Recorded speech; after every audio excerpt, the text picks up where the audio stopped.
Hi everyone. I think after the explosive conversation or talk by Biju, I think I'm still reeling from the after effects, so I might fumble. This is my cover up.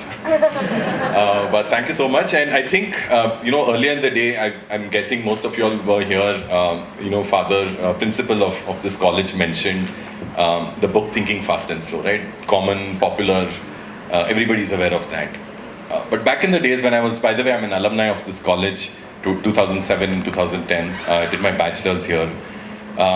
Neither was that book known. I don't think it was published yet by then. But more importantly, I was in a commerce, financial setting, where the rational man was at the right, front and center of everything.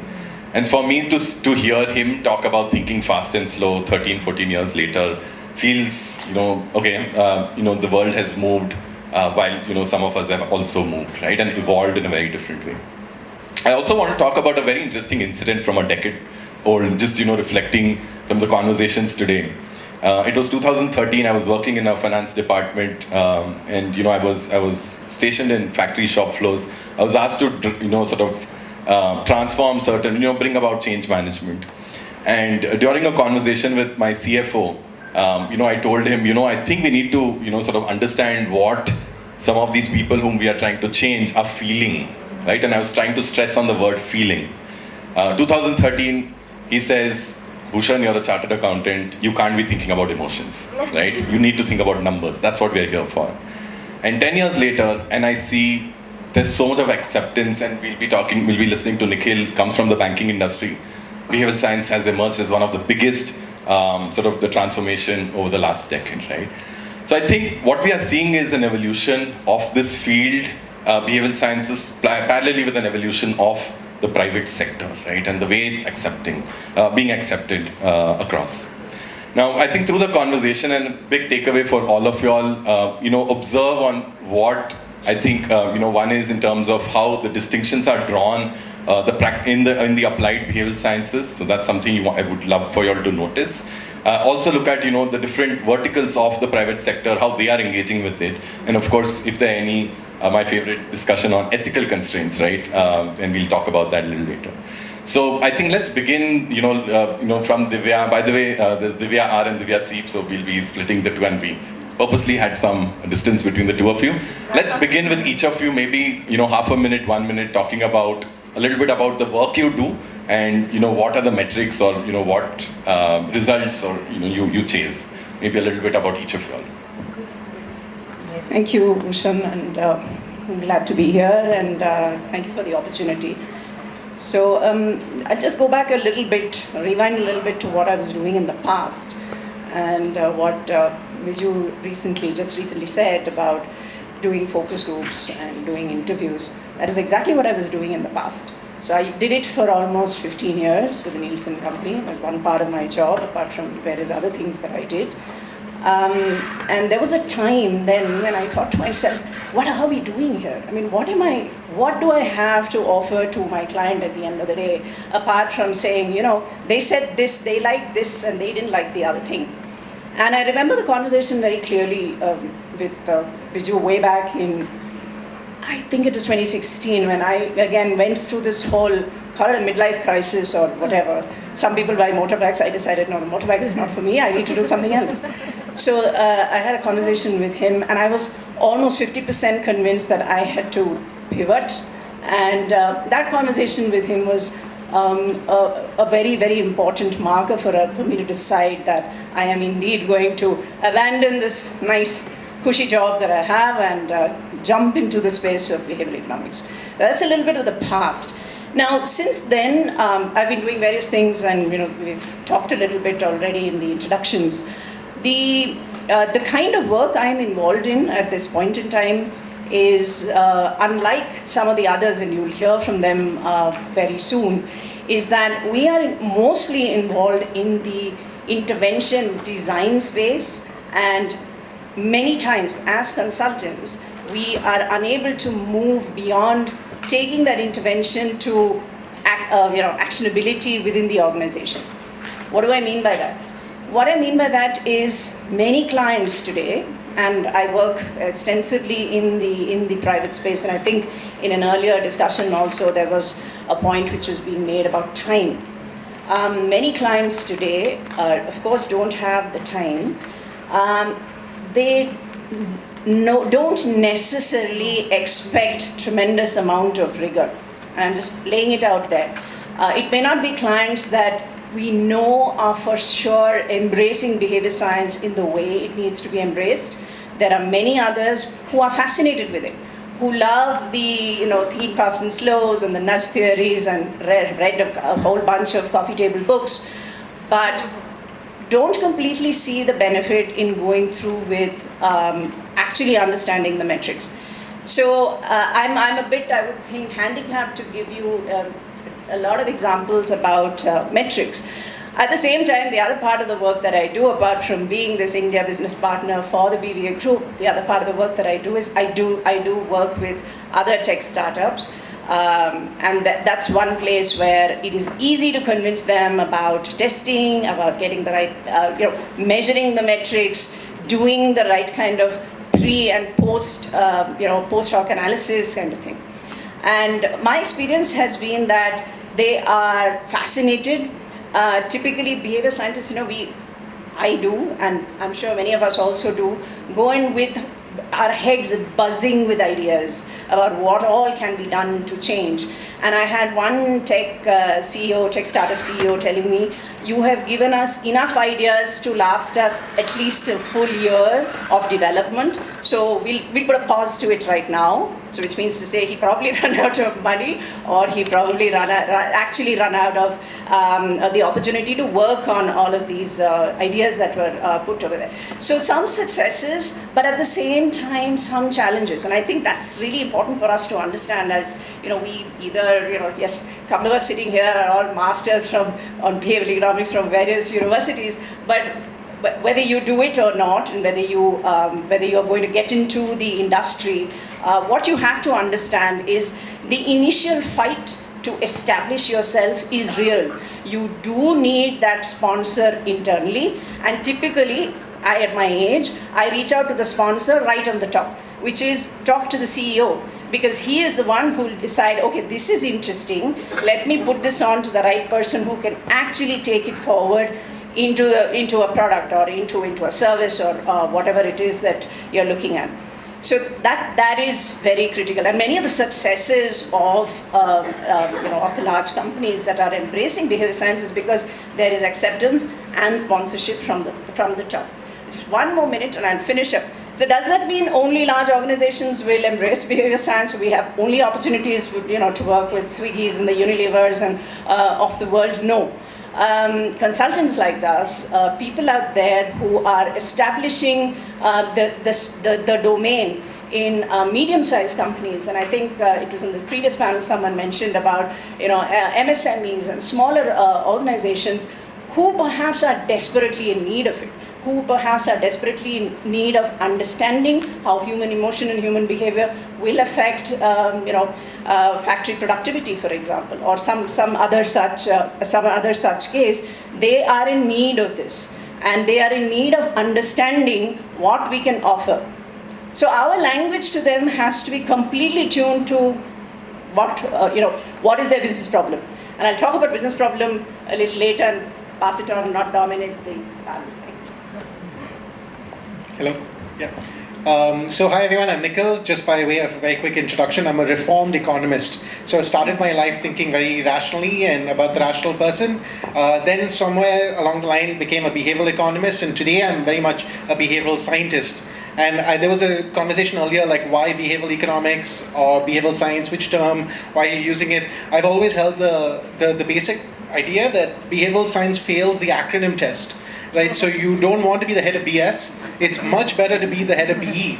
And I do think that this is like we spend so much time thinking about framing and language, and this is something that's very pedantic at one level and has like large repercussions in terms of how we think about it much later on as like downstream effects. So I'm the head of behavioral science at ANZ, or a director. So all the jokes come with it. So what do we do in this team at ANZ and previously at Commonwealth Bank? So financial decision making and how people make choices with their money, particularly when we think about how complex the financial systems have become, how poor we are with, in general, risk and understanding risk, quantifying it, and then in terms of time, the choices we have to make in the future for saving versus buying something today, consumption. All of this is like the perfect melting pot to study human behavior. It also helps that bankers were originally chartered accountants. So they were very good at like keeping track and record of the data. So from the get-go, ANZ was founded in like the 1800s. There's a lot, I mean, they don't have the data from the 1800s, of course, because of digital transformation, but it is sort of becomes a really interesting test ground to understand how humans make choices. And a lot of what our team does is really get into, if we want to be customer centric, or a bank does want to be customer centric, then they need to understand how customers actually make the choices, and the science of how customers do that sort of becomes the heart of the business model. And we've sort of structured ourselves inside this new term. I'm not sure if everybody's heard it, financial well-being. I mean, it's not very new, but there is so much jargon in finance. There's inclusion, there's literacy, there's capability, financial resilience, financial well-being. So it's a completely muddy topic where we try to help the business define how do we get results through interventions that help the customer but also help the business. So we're continuously looking for these sort of win-win projects where there are clearly some businesses in the finance space and products where it's bad for the customer and it's good for the business. And so it's good for the shareholders and it's probably good for business as usual. We try to steer clear of those types of problems, and we focus ourselves on where we can improve customer outcomes, at the same time we can improve business outcomes, and we also, where possible, look for risk and regulatory outcomes with our regulators. In terms of another result we have as a team, so we're a team of 6. There are 35,000 people at ANZ. We never want a team of 300 behavioral scientists ever. So I think that would be a bad idea, in any place. So we've said 20 is good. So the next result of work that we have taken is like, how do we make the organization behaviorally informed? So how do we teach the right skills to PMs or product managers or product owners, to HR? How do we sort of empower the organization to use behavioral science? And then when there are really tricky problems like Ghostbusters, like who you're going to call, well, you have 20 expert behavioral scientists you can call who will come and sort of help solve some of those bigger challenges. The last thing I'll sort of leave you with is like, think about the relationship you have with your bank today. In India, financial well-being is a completely open topic, and there's a lot of opportunity here. 60 years ago, there were no phones. On every Thursday, people would have a ritual to go to their branch, check their bank balance, put in their salary certificate, have a chat with their branch manager who was from their community, who knew everything about them and their family, and then they'd go home.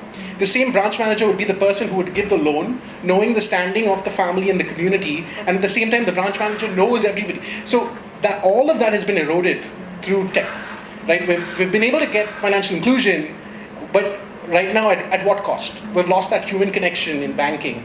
And until AI and ChatGPT improves its game, we have dumb banking right now. So it's like pretty stupid, right? Like we're adding our name, like, hey, Nikhil, do you want a credit card? Right? Like that's a very different conversation than if you had gone into a branch, you had submitted your paycheck, you're talking to your branch manager, and then they suggest a product that works for you. So one of the things that we're working on with ANZ and at CBA, and Benefits Finder was similar in that vein, which is how do we bring back the role of banking to this sort of like much more reputable place than where it is currently. Yeah. There was a lot, but... Hey guys, so Nikhil talked about your relationship with your bank, right? And hence the money also. So I'm currently all about relationship with your food and hence money, right? So how many of you here are either hungry or thinking about food? A lot, right? I mean, of course, those who did not raise hand, they're just lazy because they're hungry. So there's a lot that's involved with eating food and experiencing food and making the decision of what to eat, right? I'm sure you guys have all gone through the experience of picking up an app and thinking about what I want to eat, but you're not sure and you're like browsing through for half an hour, right? So there are decisions involved. So I'm in the business of understanding decisions and influencing decisions, right? And it can be of anyone, any kind of stakeholder, right? So we are a part of a small behavioral science and people, their decisions and what they're surrounded by, the kind of emotions they're going through, right? And how do they make decisions? What are their mental models? It's all a part of this ecosystem. And imagine so many people every day at least eat 2-3 times a day, right? And they're going to make a decision and they're going to have some emotions about it. And so many other logistical partners, stakeholders who are going to help for helping you sort of meet that need. So I'm all about understanding these decisions, whether it takes data analysis, or it takes going and doing interviews or playing games with them, or it involves designing a new experiment on the app to understand how you make decisions, right? If you're using an app, I could send you a new beta version and understand based on what you clicked and what you did, what could be the reasons why you behave in a certain way, why you purchase something, and why you like something and not like something, right? So our job is when the leadership or the teams come with a problem saying that there's a business opportunity here, but the behavior is just not changing. We have tried everything, but it's just not happening, right? That's when we go in and understand, okay, what is the problem? What all you already know about the problem as an organization, right? The internal stakeholders. You might have your own hypothesis because you're experienced with it. Learn from that, look at the data, do the analysis and see what behavioral data points you can get out of it, what hypothesis you can form. And then from your own experience as a behavioral scientist, you have so many, as a toolkit, so many tricks and tips and concepts that you have, right, that you also can apply. So sometimes it's about actually going into the field and observing people. I've actually gone and picked Instamart orders, right, in the field, where I went and all gathered very quickly, running around all kinds of products and put them in a plastic bag, gave it to the delivery partner, taped it, everything. It has so many things in between.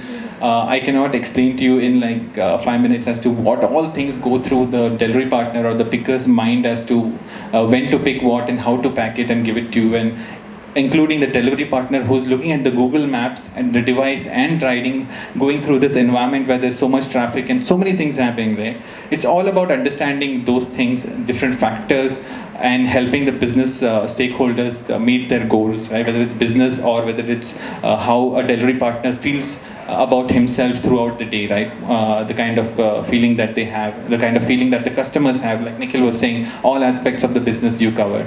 So that's what I do, and I'm happy to talk more about what and all, how behavioral sciences can be applied in private sector. Thanks.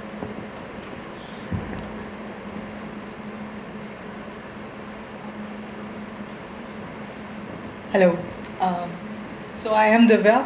Unlike the other panelists here, I do not have a strong knowledge or education behind behavioral science. I come from a design background, and I had a serendipitous discovery for behavioral science. And the journey was very interesting. Anybody who's been curious about user might have touched upon behavioral science in some aspect of their life. For me, the journey was when I came back from a field talking about like understanding money behavior in India, and I saw a user who was who was getting 10 rupees of cashback on Paytm, and not very excited about it. But when he was swiping his credit card and 1 rupee was lost from him, he was so pissed off. He like, I will not use my credit card. Once I came back from the research, and this finding was very interesting for me, my teammates who fortunately were from the field told me, oh, this is classic loss aversion. So that was my discovery for behavioral science, which eventually what led me was to realize that it gives you a lot of power of understanding the users without the biases. Also, it gives you power for conviction to explain this behavior to the clients, to my teams. Not saying this is one user who's doing it. There is a science behind it, and there's a huge knowledge or repository which backs this knowledge, this behavior. So that's been my journey as a designer in a behavioral science world. But at Hotstar, we are all about building a user-centric culture inside the organization. It spans from areas where it's open to innovation. We don't know what are the new consumption behaviors for OTT. It could be as broad as that, to coming down to data given, like, I don't know why the users are dropping off at this payment, or why somebody spends 5 seconds on a home page and drops off. We don't know. The data is showing us this patterns and behaviors are happening, but we have zero idea about what is running behind the user's brain. The third part which this is closer to business strategy, analytics, data. The latter part is closer to design, where we say, oh, we've understood these behaviors, but now what do we do with it? Can the design help move the matrices for the business? So then we build concepts, we go back, test those concepts out and see what's working on it. along with it, post the build is out, once the product is with the users, we do constant feedback of understanding their motivations and barriers to use the product. And all across this journey, we use different design techniques, behavioral science techniques, to understand the users with the minimum bias we can. As a researcher, I know I cannot remove the complete bias, but the realization of where the biases exist and how much can I mitigate them. Maybe sometimes not with even one research technique. It could be a combination of multiple triangulation of insights come to say, oh, this is how the user is behaving. So yeah, these are certain things which we do at Hassa. Thanks so much. I can't fail to notice, the three of you all especially, there's money, there's food, and there's entertainment. It reminds me of the, roti kapda makan. Maybe we have a new format, and of course, Divya with all the mix, everything. So maybe I'll start again in the, sort of a reverse order.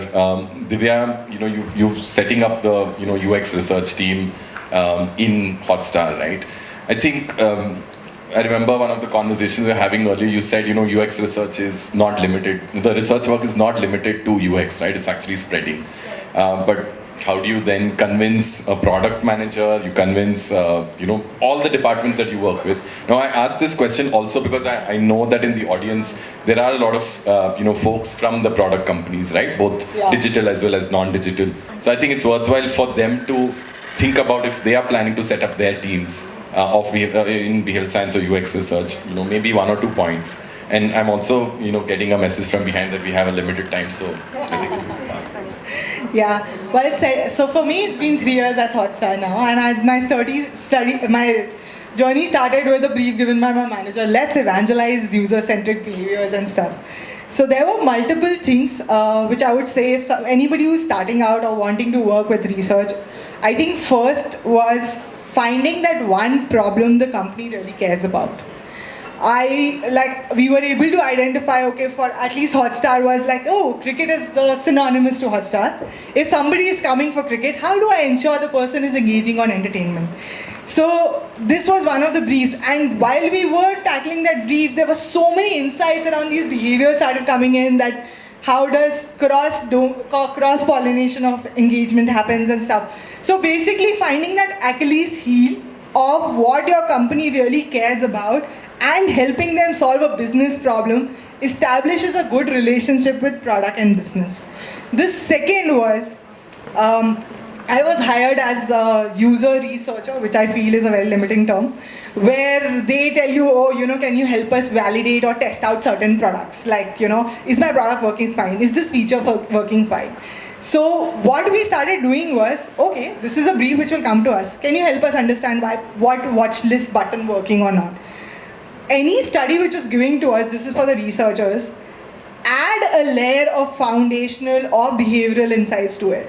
So what we started doing, yes, we need to do a feature test, we'll go ahead and do it. Can I spend 15-20 minutes with the user just understanding their behavior? Which eventually built so much repository that next time that we were going on the field or any brief which came to us, we know the behaviors. It doesn't start with going on the field, but it starts with understanding the behaviors and giving the first level of hypothesis to the product folks. And they feel that the research has increased the space, because now you have already established the behaviors which are coming handy. So like the watch list study which you were saying, we started understanding behaviors that, something, whatever is in watch list, after 7 days, it basically becomes a grave, okay? So what happens is, the recency of the content supersedes whatever is there in watch list. And our notification team was struggling. Why is people not seeing whatever they're suggesting from watch list after 15 days? Say, hey, we know the behaviors, what's happening. The recency supersedes the part where the person is put some interest in a content. So yeah, these are 2 things which I would suggest. One, find those business impact problem statements.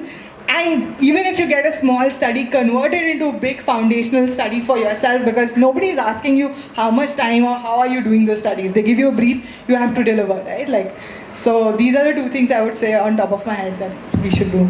You wanted to add something? Or? Yeah, I'll jump in before Jafar. I think he's still taking notes. But I was just a couple of things I wanted to say over here, which was that, okay, so usually whenever teams in the bank, so there are a lot of projects going on, we have only 20 behavioral scientists, we can't do all the projects, right? So usually what we do is we work out on our end, what are the projects we would like to be involved in? And we sort of make ourselves like a problem to those teams, saying like, hey, this is a really important project, we want to be here. So usually whenever they come to us saying, hey, we don't need to do research, then we ask very clearly, awesome, like what have you learned? Like, because clearly you've not done, you don't need to do the research, it means you know what works for whom, when, and why. Right? Like, and if you can answer each of these questions for a particular thing, yeah, you don't need research. You absolutely can go ahead and do your thing. But you, more often than not, most people are like, yeah, we talked to 6 users and we know this. And I was like, you don't know this. You know this about like 6 people, but you usually try to probe their understanding and get there. I will say in my previous role, banks have a really interesting concepts that different organizations do, where when you're introducing a new idea, generally a change needs to be risk accepted. And this is actually like a classic place for behavioral economics framing and a status quo effect. So what we said was, okay, fine.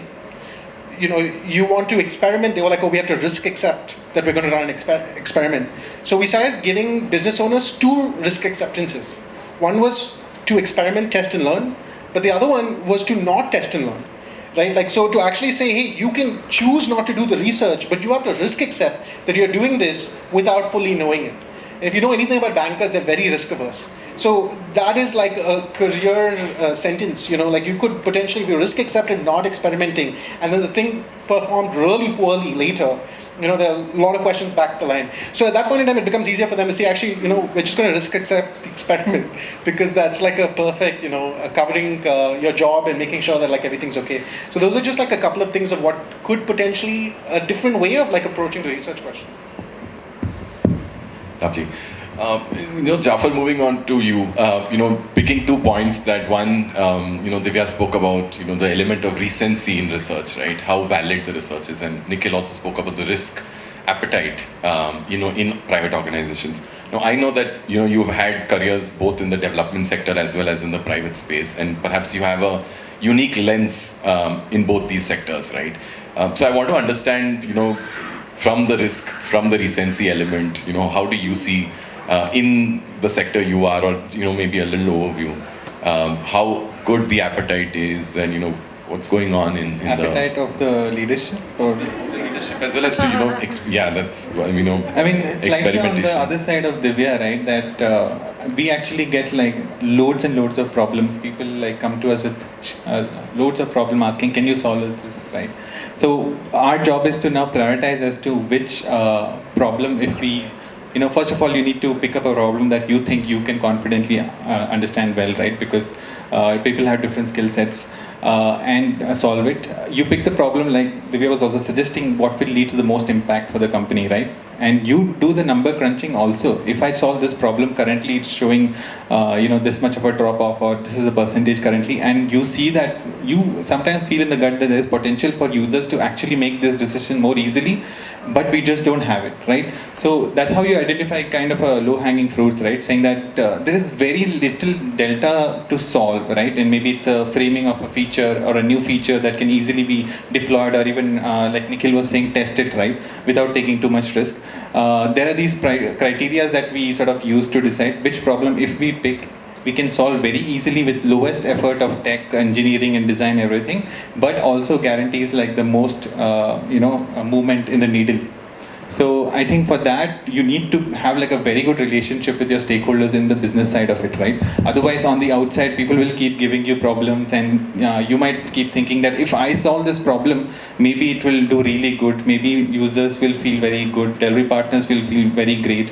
But always what you're trying to solve needs to move a metric or a needle somewhere else, right? And in most cases, if you want like, complete buy-in, of course, units that have started behavior science units already believe in it, but if you are on the other side, right, and you want the leadership and other people who are observing you to notice what's happening and what you can do, always pick, like, make sure you have an idea of what metric you will be testing, and so that you can on the way keep sort of targeting at that. But, that's lovely. Yeah, you want to add something, because I have a question for you after that as well. Sure. So I had a recent experience. Remember, I'm coming from the consulting side, right? I'm not within the organization. And the question that was asked by the business, and this is in Africa, is that why are my offers not sticky? So I launch an offer, a product offer on a credit card or a debit card or whatever. I pull the offer off, people stop using the credit card or the debit card. And the second question was, how do we get people to use their card more often? So I'm just trying to elaborate a little bit on the business problem front. I mean, those business problems are very real for the business or for the sales teams that have to sell more cards, increase transactions. That is the language they understand. And I guess that is something that we will also have to keep in mind, which is to speak in their language. We tend to be, as behavior scientists, use jargon. And it is important to demystify the jargon, especially in those initial conversations, and then try and convert them to the other side. The second thing is, especially for companies that are still struggling to get sponsorship within the organizations, within your organization to establish a behavior science team, or forget even establish a behavior science team. Many times it is 1 person, 2 person. We've got a 6-person team which is going to be 30 soon, but it's not the case in many cases. So with the BBA group, they have this exceptional tool called the BE Wiser training, which is like a 6-month-long program, which hands-holds people through business problems and converts the business problem into a behavioral problem, and then assesses them on how they have utilized their knowledge in order to address that problem. I know that that's long, it's a long duration, but if you have the appetite, if your organization has the appetite for something like that, if there is a belief, and I still believe that the belief has to start at the top, then it is possible to overcome those initial barriers, and there'll be many initial barriers. So just those 2 points I want to add. Yeah. So, Divya, what I hear and I think recurringly people are saying, right, which is, once you qualify or you do your academic grounding in the behavioral science or user research, etc., you also then add the layer of business context, right, wherever you might be in. I think the third layer that I want to get to, and I want to hear from you, is the ethical element, right? Because in the industry, we are really balancing social as well as commercial goals. Commercial goals seems to be, popularly out there, but there are a lot of organizations, and I think Nikhil, Jafar, Divya are really looking at fundamental, very influencing industries, right? So money or food. So how do you think, the ethical layer, what's your take on that? Because I think ethics also gets into the subjective space. But in the behavioral science, we are already in the subjective space, but ethics go deeper. And that'll be the last question, because we'll have to open it up for the... So I think as behavior scientists, there's a problem of us taking the high moral ground, right? The high moral ground has to be balanced with realities that are there for businesses. Businesses exist to make money, and I don't think anybody over here will reject that thought. And making money, making a success of a product or a service is why they exist. I want to say, your own personal moral compass is very, very important, be it a behavior scientist or otherwise. Second is holding your emotions down and, thinking outside of the situation, which is, perspective taking. How do you then move into another person's shoe and understand exactly why he is saying something like that and convince him otherwise? That's another very important thing. I have this interesting one-pager, and I don't know, Bhushan, if this is the right time, but I'll share it anyway, which is called the 7 Deadly Sins of Behavioral Science. You may not, it is accessible, it is there on the BVA site, but let me just quickly read out from this. So, and it's compiled by my colleague and good friend Richard Barnev of BVA Group, and he sits in Singapore. So the seven deadly sins of behavioral scientists, one is pride. Pontificating on the power of behavioral science, labeling nudges as irrational, lazy, biased, as if we are above it, or as if we are immune from it. Gluttony, inventing a new quirky bias to explain retrospectively behavior, including fake data to make a catchy story. Envy, focusing on peers and looking for fame in a small community instead of showing the outside world more about the great things behavior science can do. And that's something which is, very personal to me. Greed, claiming concept paternity, defending siloed knowledge, behavioral economics, neurosociology, instead of building bridges to address the complexity of human behavior, which Biju so eloquently put it out for us an hour ago. Sloth, commenting on the world from an office instead of challenging assumptions in the field and listening to the wisdom of those doing what works. Lust, seeking prestige and privilege of influencing political power instead of staying humble and collaborating with other stakeholders. Wrath, blaming some for not doing real science.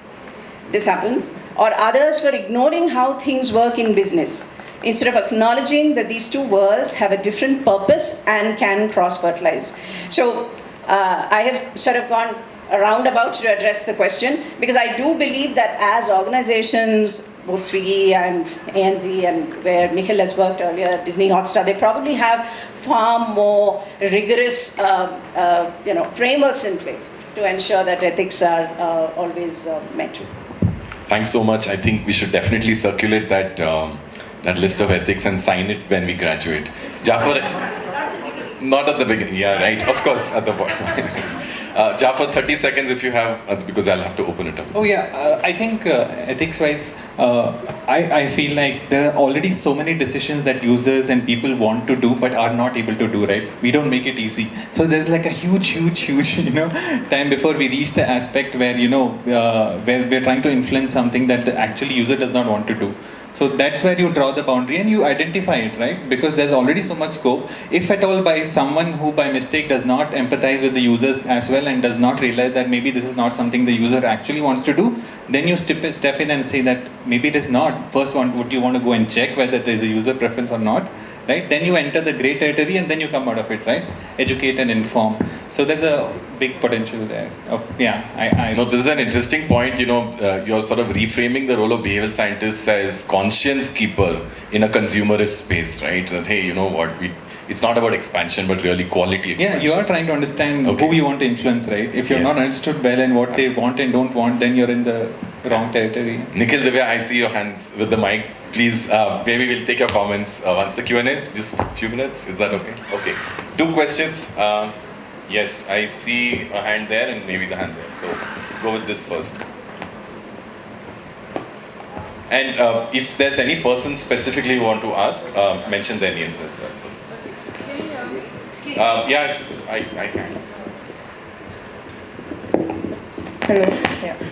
Hi. Thanks for the great discussion so far. So I work as a designer in AI and healthcare, so I found a lot of the context that you were talking about relatable. So I had a question that in this conference, as well as most of the examples where behavior science has been applied in, like the mainstream information, whether it's in products, we're talking about how a product maybe has not worked so well, adoption is low, or we can make this better, we can improve CTR, etc. Or even in the social sector, like a public scheme maybe has not been targeted efficiently or uptake has not been great. But other examples where behavior science is applied in the ideation or conceptualization stages itself, like can the magic happen sooner? Like other examples of that from your experience, or is there a particular reason why it's a late stage tool? Nikhil, you want to take that? Yeah, so I think there are definitely examples, but I think it talks to the maturity of the field. Generally what happens right at the beginning is you need to show quick wins and ROI, and usually there are existing burning houses in a business that they're like, okay, look, can you solve this one problem for us here? And then after you build a small case study or set of case studies of showing that you can and it is useful and getting that organizational buy-in, you do get invited into sort of, I guess, the more strategy elements. The way I like to think about it is sort of, is something going to be implemented in the next 6 months or over 6 months? And over 6 months is more like that strategy ideation, like we want to launch a new credit card, how do we design that ground up? And we would definitely brought into the room, in all of those key discussions when there was nothing sort of put down on paper, so we could rethink the credit card, and those are the good conversations. But it took us about 2.5 years of case studies and quick wins and burning fires and adoption problems to get there. So it does take a little bit of time to get that cut in, but then there are definitely examples, and I think the work that we see in the development sector, I'm sure maybe the next panel we can talk to, when we talk about the behavioral insights teams and we talk about like sort of Niti Aayog, and we're talking about like policy level over 3-5 years, a lot of that is also, there are examples of us helping that. I'll just add to that if we had asked ourselves enough why we do what we do, I don't think we will need to ask why behavioral sciences, right? It's because I think overall we don't ask ourselves and others why we do what we do, is that behavioral science has come in, right? So I think we should focus on that. Thanks for that. Second question, I saw. Yeah. Hi. So as I understand, behavioral science right now is being established in India, right? So most companies don't have a dedicated behavioral science team right now. And I think they get consultants from outside. So as someone who's a fresher in the field, I just want like an advice. How does one go about establishing themselves in this, in a space where there's no behavioral science team? Like how do I go in and how do I engage in companies? So are you asking from a product company point of view or consulting? Where? Not consulting. Not consulting, product. Maybe Divya, see you. First thing is you start solving problems, right? Yeah. Any problem in your life or any problem around you, and start pointing out that this is a problem and this is how you might be, this is what might be causing the problem and this is how you might be able to solve it. Go outside on the road, find a junction that has some problematic behaviors, identify what is happening, why it is happening, and how you could possibly with low cost intervention influence that. Once you start going on that thought process and act on it, right, people will see that you are trying to solve a problem, but also you're trying to do it with asking questions to why and the behavioral angle of it, and people will start seeing you for a problem solver with a behavioral lens. So behavioral science is an amazing field because it gives you so much conviction and your user. Everybody in the industry says we want to be customer centric, user centric. That's the best leverage you have, that hey, I know this user you want to understand and I can solve these XYZ problems for you. As soon as you make that pitch, I don't think anybody is rejecting.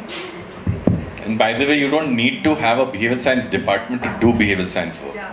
So you can be sitting in a supply chain, a finance, a product team, and still be driving Yeah, behavioral. Bhushan has been doing it in operations, HR. That's my entry point. So. Yeah, I think only curiosity you need. That is the eligibility, right? Absolutely. Okay, I think we have time for one more question. I see a hand there at the last. On the left? No, on the left. That's it. Yeah. Hi, thank you all for the wonderful session. My question is to you, Divya.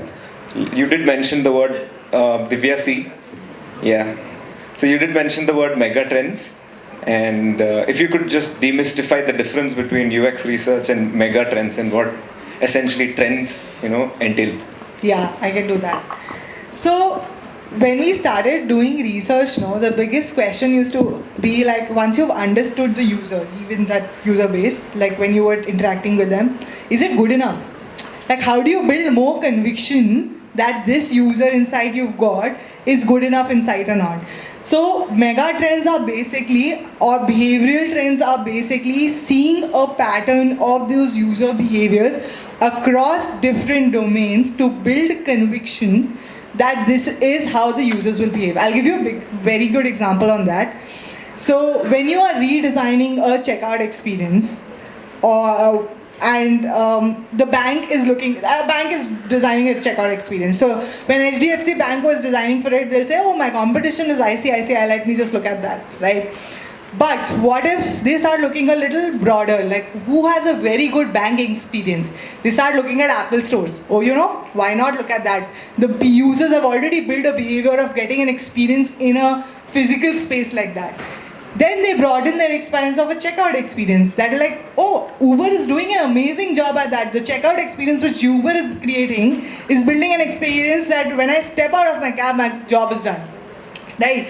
So when mega trends come in, you start seeing these behavioral trends across different domains and use them to predict the future of those users. Like what could be a prediction of a certain domain. So there are, when we used to study behavioral trends, there is a percolation which happens. Organizers here that I think we need to change our title from tribe to tribes. Because there's representation from economics, psychology, design, anthropology, every field that's possible. And maybe Biju, the next time the topic is tribe behaviors.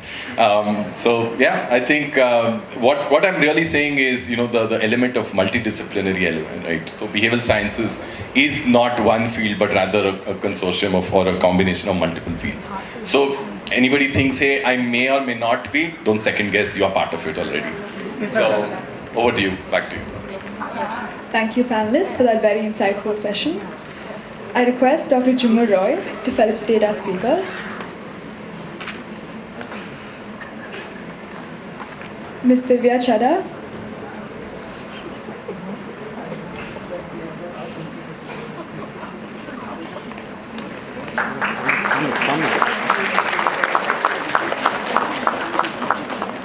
Mr. Bhushan Kumar.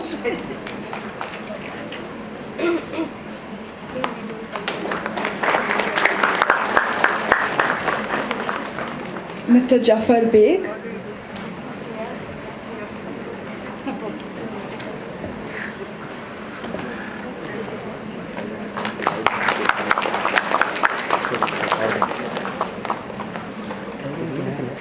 Mr. Nikhil Ravichandar.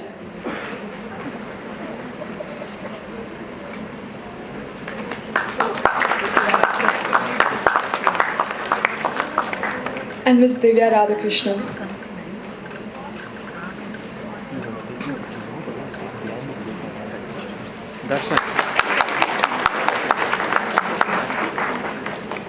Thank you.